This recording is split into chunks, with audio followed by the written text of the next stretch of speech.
Hello, my name is Rolf Swan. I'm the director of the program Psychology of the Digital Media, and I'd like to take this opportunity to tell you a little bit about it. Now, it's safe to say we're living in the digital age. If you just take the news from the past couple of weeks, there's a lot of talk about ChatGPT and Bing, which are chatbots based on artificial intelligence that allow us to communicate with them and to write texts. And a lot of people are worried about the impact such systems might have on our society.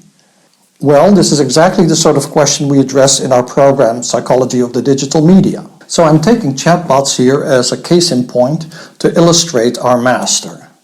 Now, in the master, we're interested in how the digital media impact the way we think, learn, and work. So let's take thinking first. Well, ChatGPT allows us to generate texts. We're not writing them ourselves, the program does it for us. So this allows people to misuse the system to generate a lot of misinformation, which they can then quickly disseminate over the internet. And a core topic of one of our courses, Cognition in the Digital Age, is how do we deal with misinformation? The second topic is learning.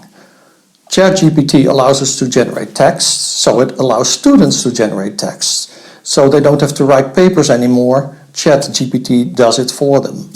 Is this really true? Is this a concern? Or could ChatGPT also be used in a more productive way in education? This is a question that could be addressed in our course, Online Learning. And then finally, the workforce. How do the digital media affect the way we work? Again, we take ChatGPT as an example. A lot of people in industry are involved in writing texts. What if ChatGPT can do it for them? Would it allow them to engage in other kinds of activities that would be good for a company or an institution? Those are topics that will be addressed in our first course, which is called Digital Media at Work. In our master, we discuss topics involving the impact of the digital media, and I'm just using ChatGPT here as an example again, from a firm basis in psychological science, in cognitive psychology, educational psychology, and industrial and organizational psychology. So our approach is both rooted in science and it is multidisciplinary. Oh, and there's another advantage of our program. Of course, it's online, and so that means you can actually be a digital nomad. You can follow the course from various locations. For example, I have a student right now that I'm supervising, and he is on the Canary Islands and meanwhile working on his master's thesis. So there is this flexibility that we have with our program, which the students very much appreciate. You may wonder, where do these students that follow your program find jobs? Well, actually, in a lot of different areas.